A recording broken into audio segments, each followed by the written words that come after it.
एक तरफ जहां अयोध्या में भगवान राम के प्राण प्रतिष्ठा की तैयारी की जा रही है, वहीं पर अयोध्या के एक एक कोने को राममय बनाने की कोशिश की जा रही है। उसी में एक भगवान राम पे बना इंटरनेशनल एयरपोर्ट भी है, जो कि अब बन के पूरी तरह से तैयार है। 30 तारीख को प्रधानमंत्री नरेंद्र मोदी उसका इनॉग्रेशन करेंगे। हमारे साथ बातचीत करने के लिए मोदी सरकार में मंत्री जनरल वीके सिंह हैं। सर, उस इंटरनेशनल एयरपोर्ट की खासियत क्या है? थोड़ा आम भाषा में दर्शकों। उस इंटरनेशनल एयरपोर्ट की खासियत ये है कि उसके अंदर आधुनिकता भी है और उसके अंदर राम भी है। जो उसकी जब उसकी बनावट है वो लोकल आर्किटेक्चर के ऊपर रखी गई है और जो कुछ अंदर आप देखेंगे, जिस तरीके से सिंधिया साहब ने उसके अंदर बहुत रुचि ली और क्यूरेटर जो है उनको बताया कि क्या क्या करना है, और जो हमारे क्यूरेटर ने वहाँ पे अभी किया है, वाकई में जब कोई अंदर आएगा और जब आप पहली बार जाएंगे तो आपको लगेगा कि जो मैंने कहा है वो सही है। और जब प्राइम मिनिस्टर नरेंद्र मोदी वहाँ पे पहुँचेंगे तो उनको भी वही फीलिंग आएगी, पूरी जो इंटरनेशनल एयरपोर्ट है वो राममय महसूस होगा। और मैं तो इतना जानता हूँ कि हमारे प्रधानमंत्री जी पारखी हैं कला के। उनको पता है कि ये कहाँ की है और ये अच्छी है कि खराब है, वो देखेंगे, वो खुद कहेंगे कि अच्छी है।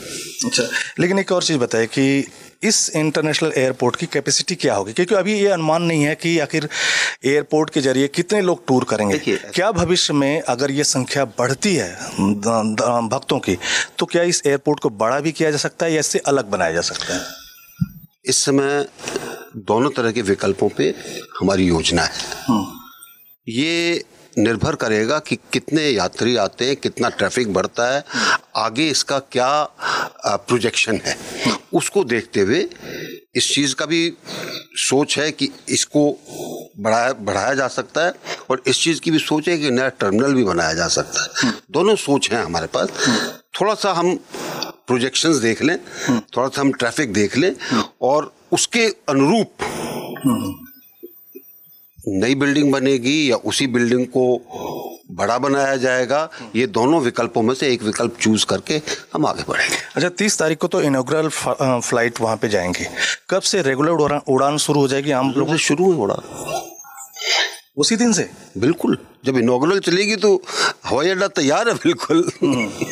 अच्छा, लेकिन मैं पर्सनली आपसे बात अगर करूं भगवान राम को लेकर के, क्योंकि अभी पूरे देश भर में सिर्फ राम राम राम राम यही बातें चल रही है, वही दर्शन चल रहा है, उन्हीं की फिलॉसफी चल रही है, उन्हीं की हिस्ट्री चल रही है। पर्सनली आप राम को कैसे लेते हैं? राम आदर्श पुरुष थे। हम राम को पुरुषोत्तम राम बोलते हैं, पुरुषों में उत्तम।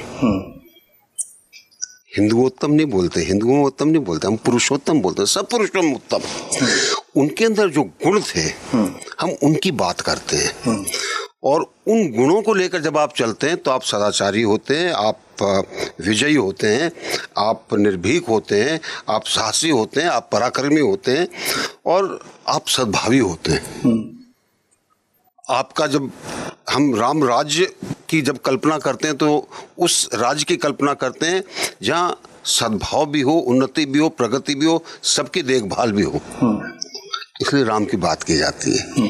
और मेरा मानना है कि राम एक आदर्श हैं, एक उनके साथ जुड़ी हुई एक ऐसी फिलॉसफी है जो हर तरीके से इस्तेमाल की जा सकती है। अच्छा, भगवान राम ने मर्यादा में रह के एक युद्ध भी लड़ा था, मतलब श्रीलंका गए, अपनी पत्नी को छुड़ा करके लेके आया, लेकिन जिस तरह की उन्होंने लड़ाइयाँ लड़ी, क्या आप आर्मी चीफ भी रहे हैं, वो आप लोगों की आज के आधुनिक टाइम में कोई एग्जाम्पल सेट करते हैं, आप लोगों को कहीं से प्रभावित करती हैं?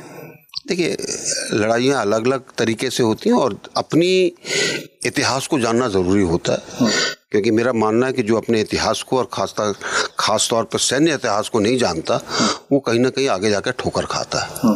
तो सब चीज़ों को देखते हुए, सब चीज़ों, सिर्फ यही नहीं है कि लड़ाई क्योंकि कुछ हथियार हमारे पास पश्चिम से आए, उन्होंने हमको हमारे पर कब्जा कर लिया, इसलिए हम लड़ाई उसी तरह लड़नी है।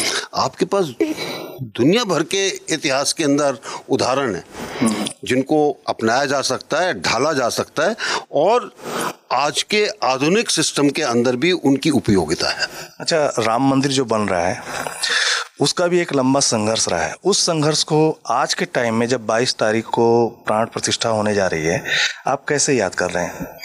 देखिए, मेरा तो याद करने का तरीका यही है कि 500 साल के बाद आपका मंदिर दोबारा बन रहा है। एक अच्छा माहौल होना चाहिए और कभी भी राम मंदिर के नाम पर ओछी राजनीति नहीं हुई है। राम मंदिर के नाम पर हमेशा चीज़ों को बहुत ऊपर रख के काम किया गया है। अब हर तरीके से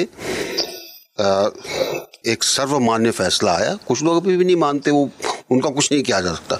वो तो ये भी नहीं मानेंगे कि वो जो कपड़े पहन रहे हैं वो उनके सही हैं कि गलत हैं, लेकिन सर्वमान्य चीज़ है।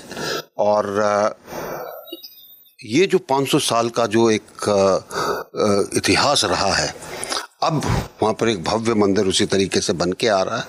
एक खुशी की बात है, अच्छी बात है।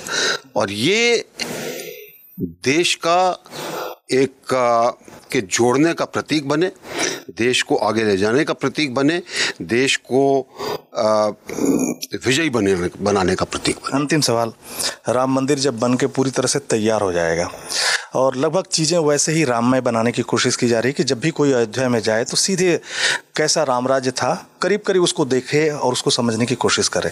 तो जब ये मंदिर बन के तैयार हो जाएगा, अयोध्या नगरी भी लगभग उसी के अनुरूप ढाल ली जाएगी, तो फ्यूचर में कैसी अयोध्या दिखेगी, उसका क्या कोई मैसेज भी देश में जाएगा? जैसे जैसे अब आप देखते जाइए, जैसे जैसे बनते जा रहे हैं, जिस तरीके से कायाकल्प हो रहा अयोध्या का, आपको उसके अंदर इतिहास भी नजर आएगा, उसके अंदर आपको हमारा धर्म भी नज़र आएगा, आपको उसके अंदर हमारी फिलॉसफी भी नज़र आएगी।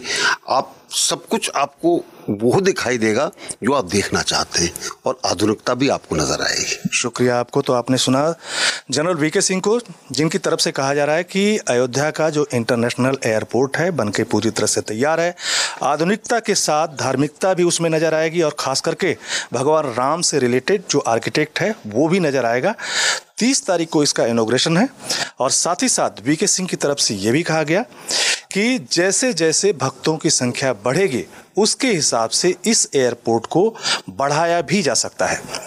दिल्ली से कैमरामैन राजू चौहान के साथ मैं अजय यादव, संदेश न्यूज।